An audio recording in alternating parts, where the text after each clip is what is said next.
Salut à, salut à tous, bienvenue dans ma présentation concernant la question savoir peut-on payer entre 5 et 10% d'impôts ou moins en tant qu'employé africain en Allemagne. Mon nom est Arnaud Defour, je vous salue donc pour cette présentation du samedi 22 août 2020. J'avais annoncé cette conférence que j'ai malheureusement dû reporter pour des raisons techniques, mais aujourd'hui vous l'avez.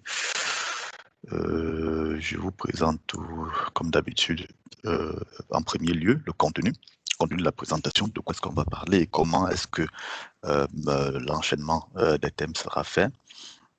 Nous allons déjà aller en premier point par les agréments et disclaimers comme d'habitude. Ensuite, nous interrogerons sur le point pourquoi est-ce que les Africains payent-ils trop d'impôts. Je vous donnerai quelques clichés, je les appelle clichés parce que je n'ai pas fait d'études empiriques dessus. Donc concrètement, il s'agit de ce qui se dit en général en ce qui concerne cette question. Nous irons par la suite vers le rôle des impôts et je me limiterai à cette question-là comme en guise d'introduction en ce qui concerne la partie théorique. Ensuite, nous passerons dans la partie pratique. Nous ferons un récapitulatif et je vous lirai quelques notes importantes sur cet exposé. Et nous finirons donc, comme d'habitude, par les conférences passées prochaines. Donc, comme d'habitude, les agréments et disclaimers, en principe, cette vidéo est tout à fait sur la chaîne YouTube, le Cercle de l'investissement. Je souhaite aussi explicitement dire, je ne suis pas conseiller fiscal, ni expert comptable ou expert boursier ou un quelconque expert dans le sens, n'est-ce pas, de la finance. Ce que je partage ici avec vous, c'est mon expérience personnelle et je vous exhorte donc concrètement à vérifier toutes ces informations par vous-même et à vous faire conseiller de manière tout à fait indépendante. Donc nous allons donc sur le premier point. Pourquoi est-ce que les Africains payent trop d'impôts? Quelques clichés, j'introduis ici avec une citation de l'ancien chancelier allemand Helmut Schmidt.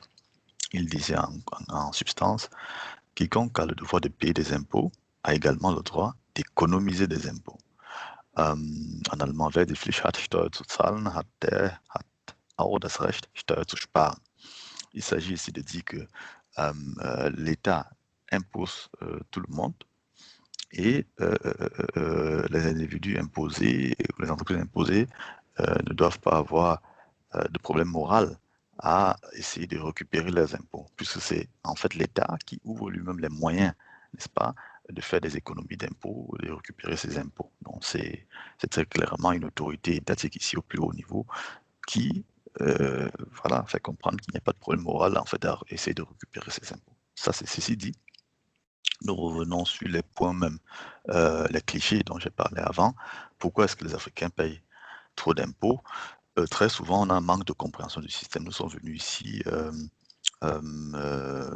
pour différentes raisons et nous n'avons pas pris le temps d'étudier le système, de le comprendre que nous sommes par exemple dans un système capitaliste, hein, dont j'ai parlé dans un de mes exposés précédents du système capitaliste. J'avais donné une définition de Karl Marx en ce qui concerne le capitalisme et très clairement, si vous voyez cet exposé, vous comprendrez que le système capitaliste a sa raison d'être, son objectif et aussi voilà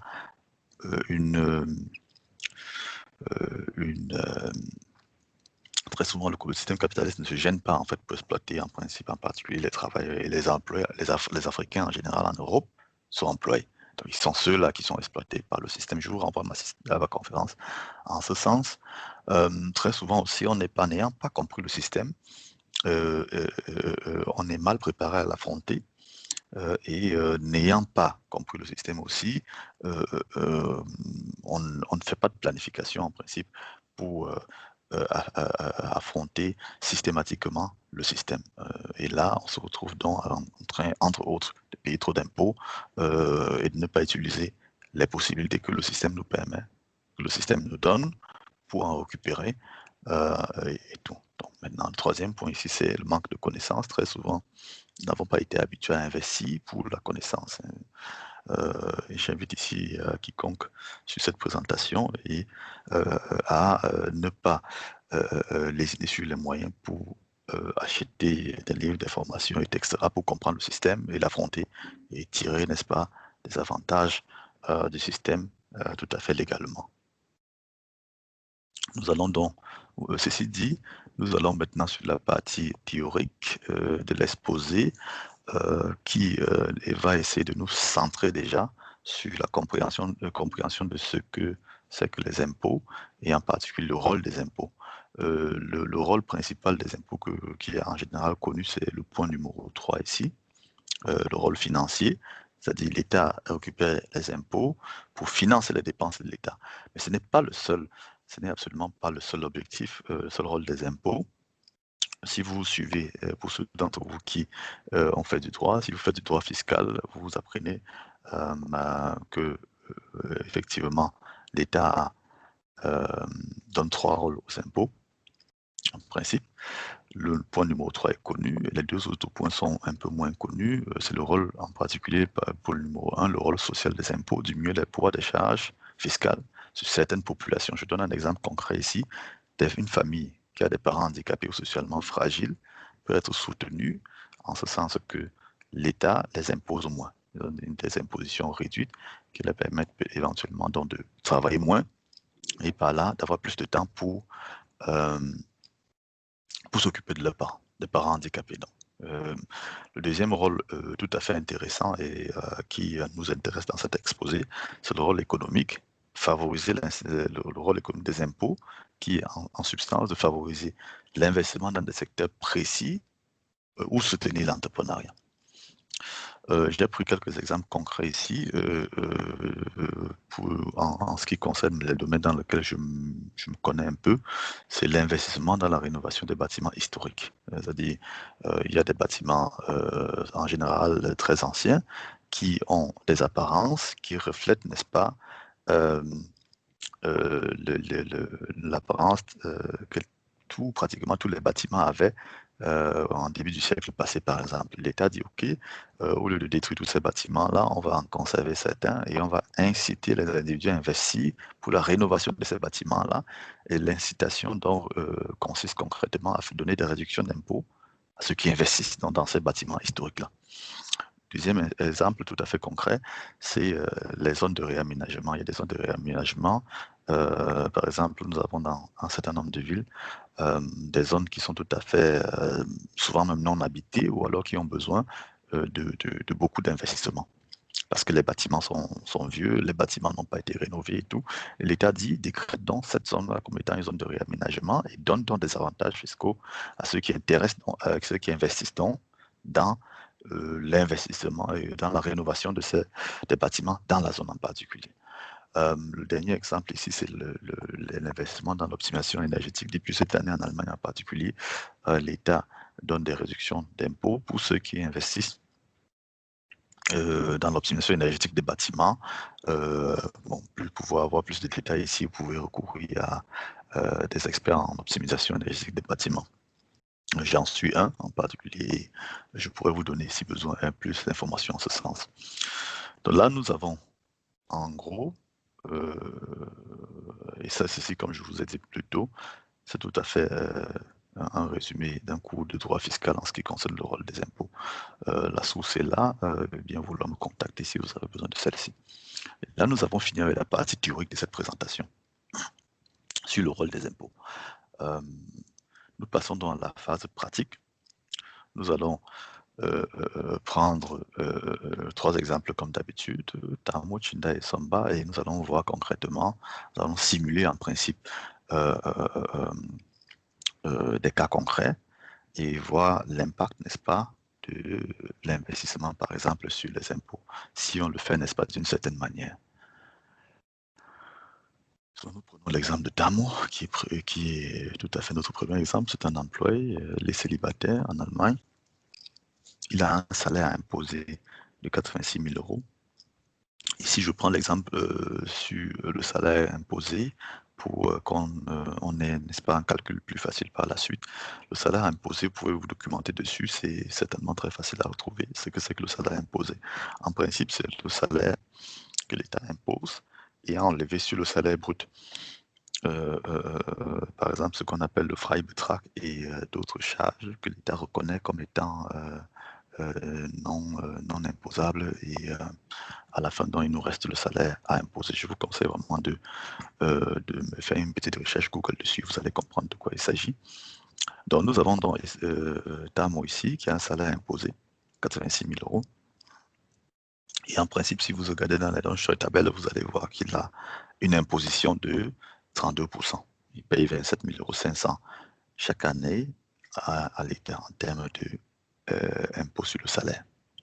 Donc, ça, c'est un mot. Lui ne fait rien. Lui dit, OK, ma vie est bien comme ça. Je reçois suffisamment d'argent par mois. Je vis une vie normale. Et voilà, je suis content avec l'imposition. Au moins, ça va. Et il ne s'investit pas pour rechercher des moyens de récupérer une partie de cet argent-là par l'investissement. Hein. Comme on a dit plus haut, ce qui nous intéresse ici, c'est d'utiliser l'investissement pour l'investissement souhaité par l'État pour récupérer une partie de l'impôt.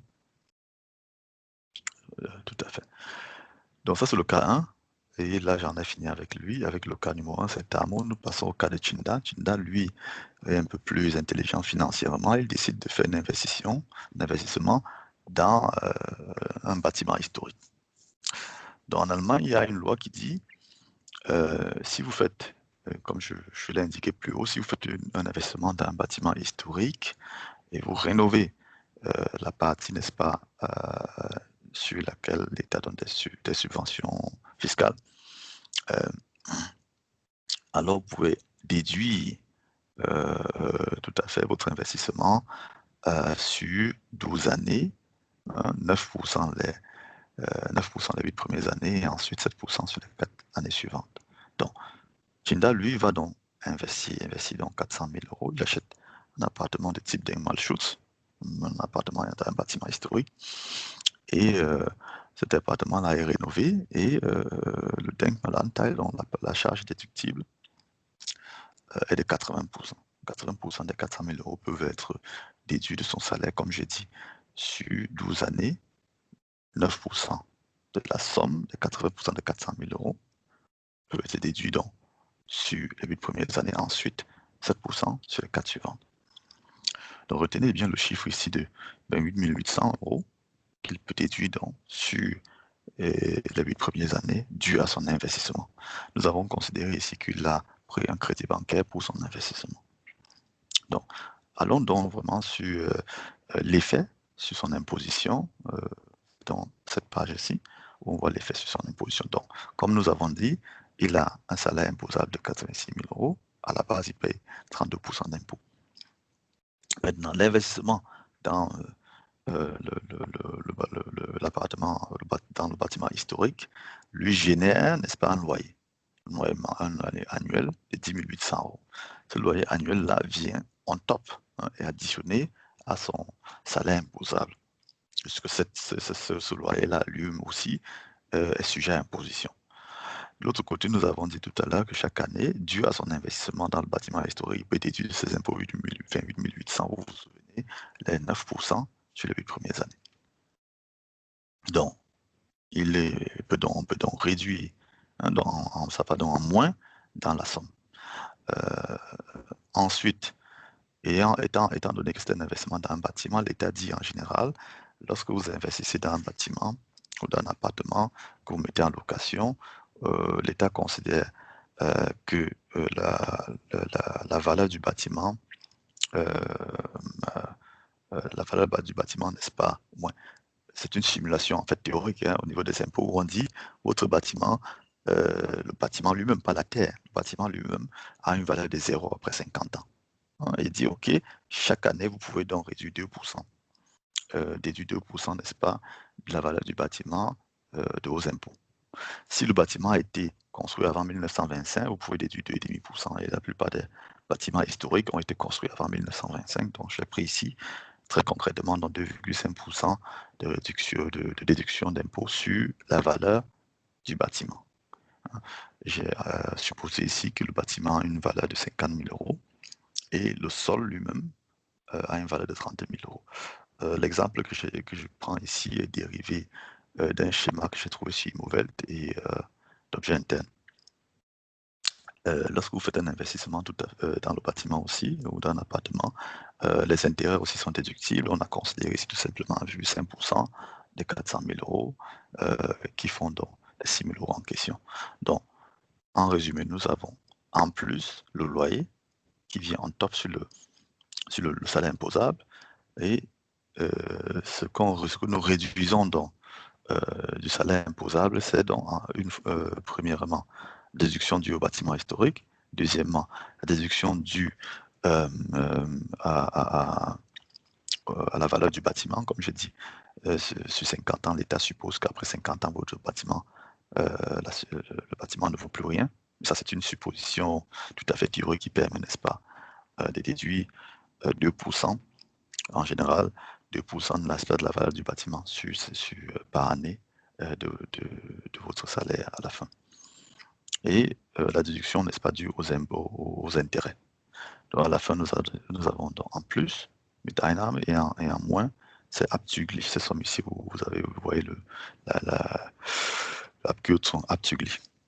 À la fin, donc, quand nous faisons la somme totale, ça en plus ici et le reste en moins, on se retrouve à un salaire imposable, n'est-ce pas, de 60 750 euros. Donc, sur ce salaire-là, ce nouveau salaire imposable, on paye donc en Allemagne, dans les mêmes conditions, étiqueté plus haut, 17 000 euros, à peu près. Ça signifie quoi? Ça signifie que notre Chinda, dans le cas d'espèce, récupère 10 520 euros, naturellement sur les 9 premières années, puisque les 9% ne valent que sur les 9 premières années. Il réduit donc son imposition de 32% à 19%, très clairement, et récupère donc ces 9 premières années 10 520 euros d'impôt. Ça, c'était le cas Chinda. Nous passons donc au cas Essamba, qui, lui, concrètement, est encore plus intelligent financièrement et décide de faire un investissement, en plus, n'est-ce pas, de l'investissement dans le bâtiment historique, exactement le même qu'on a vu plus haut pour Chinda. Lui, il investit dans les panneaux solaires et utilise, n'est-ce pas, une loi qui est tout à fait valable en Allemagne, qu'on appelle la loi sur Investitionsabzugsbetrag, paragraphe 7 Einkommensteuer, Einkommensteuergesetz. Cette loi lui permet de déduire sur les 3 années précédant la réalisation de l'investissement 40% de l'achat. Nous avons dit qu'il investissait les panneaux solaires d'une valeur de 200 000 euros. Et les 3 années avant l'investissement, il peut réduire donc 26 666 euros de ses impôts chaque année. Nous retenons dans la somme ici 26 666. Et nous allons dans la simulation, n'est-ce pas, de l'imposition, n'est-ce pas, des Somba. Donc, nous avons exactement le même schéma que plus haut. Ça, c'est son investissement ici. Tu as son bâtiment historique. Et en plus, nous réduisons, n'est-ce pas, les 26 600 euros dû à son investissement dans les panneaux solaires. À la fin, on se retrouve donc avec un salaire imposable de 34 084 euros, sur lequel il paye 6 750 euros d'impôts. Il récupère donc par là, ici théoriquement, dans les 20 770 euros sur les 3 premières années. Son imposition qui tombe de 32% à 7% basé sur son salaire imposable. C'est tout à fait une réduction non massive ici. Et on revient tout à fait dans le titre de l'exposé où je disais, il est possible, n'est-ce pas, si on est tout à fait intelligent financièrement, de réduire son imposition massivement et de ne payer en principe que 5 à 10% d'impôts. Tout à fait légalement, par des voies et moyens que l'État offre à tout individu, à tout citoyen qui est basé en République fédérale d'Allemagne et qui est employé. Donc, voilà donc en principe les 3 cas que nous voyons ici dans le tableau récapitulatif. Nous avons Tamo, Chinda et Somba. ils ont tous les mêmes conditions de base. Ils ont un salaire imposable de 86 000 euros. Ils investissent, Hyundai investit dans le bâtiment historique. Ils sont dans le bâtiment historique et dans les panneaux solaires. À la fin, dans leur impôt annuel, l'impôt de moins de 32% ici en rouge, l'impôt de Hyundai est de 10%. Sur les 9 premières années, l'impôt de Samba est de 6 750 euros sur les 3 premières années, en combinant, n'est-ce pas, l'effet des deux investissements cités plus haut. Et nous voyons donc le delta annuel, un delta annuel terrible, entre Tamou et Samba, de 20 770 euros en termes de récupération d'impôt. Donc, ici, c'est tout à fait intéressant de constater et de se dire, OK, après ce constat-ci, si Soma, lui, réinvestit de manière intelligente son argent, alors, je pense après 10 ans, s'il continue d'optimiser, d'utiliser les voies et moyens légaux que l'État donne pour pouvoir investir et réduire sa charge fiscale, après un certain temps, naturellement, le delta sera terrible. Voilà dans le tableau récapitulatif. Je souhaite donner encore très rapidement une info sur l'investissement sur les panneaux solaires. En général, l'investissement sur les panneaux solaires, si on le fait bien, si on a une bonne offre, cet investissement peut générer jusqu'à 7%. 7%, n'est-ce pas, de revenus bruts, naturellement, par an. Ce qui fait que, dans le meilleur des cas, cet investissement se porte lui-même. Cet investissement se porte lui-même. Naturellement, après un certain temps, après, n'est-ce pas, la phase, les 3 premières années où on a de fortes réductions d'impôts, à un moment, les revenus augmentant, les revenus, n'est-ce pas, ne disposant plus de cette réduction d'impôts, les revenus continuant sur 20 voire 30 années, on paye beaucoup plus d'impôts à ce niveau-là. Mais là aussi, vous voyez bien qu'il y a chaque fois moyen, n'est-ce pas, tout à fait légalement, de faire des investissements qui permettent, n'est-ce pas, de réduire cette charge-là. Donc, celui qui investit intelligemment, n'est-ce pas, a la possibilité de jouer vraiment massivement, d'influencer massivement ses impôts. Ceci dit, je souhaite donner une note importante et finale sur cet exposé, toute opération dans le sens de cet exposé. Vous avez été opéré là par des experts comptables agréés. L'investissement dans l'immobilier et panneaux solaires comporte des risques, bien entendu, et vouloir prendre connaissance avant tout investissement. Donc là, j'en ai fini avec, en principe, la conférence. Je vous présente ici la prochaine conférence qui sont programmées. J'ai investi les 2 conférences ici, celle, n'est-ce pas, sur le jeune millionnaire et celle sur le guide de l'investisseur. J'ai reçu le livre de Christian Pendaikoka sur le guide de l'investisseur au Cameroun. C'est un ouvrage tout à fait intéressant. Je vous en ferai un résumé d'ici dimanche prochain, certainement ici aussi en YouTube Première. Et ensuite, nous continuerons par la suite avec les autres conférences comme prévu. Je vous annonce aussi par là même des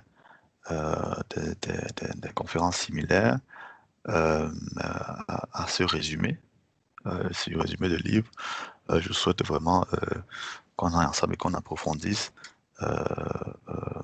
la leçon, n'est-ce pas, que nous pouvons retenir d'un certain nombre de personnes. Nous avons un certain nombre de personnes clés, célèbres et connues au niveau, n'est-ce pas, de l'Afrique, qui peuvent nous apprendre énormément en termes d'investissement. Et ces personnalités-là, je vous propose, n'est-ce pas, qu'on récupère leurs ouvrages ou des ouvrages qui sont disponibles et qui parlent, n'est-ce pas, de leur chemin, et qu'on en fasse un résumé, que je vous en fasse un résumé, que je vous présenterai donc dans les semaines qui suivent. Donc la semaine prochaine déjà, je vais vous présenter quelques noms qui sont tout à fait intéressants et dont je vous ferai des résumés dans les semaines qui suivent. J'en ai fini pour la présentation d'aujourd'hui. Merci de m'avoir écouté et bonne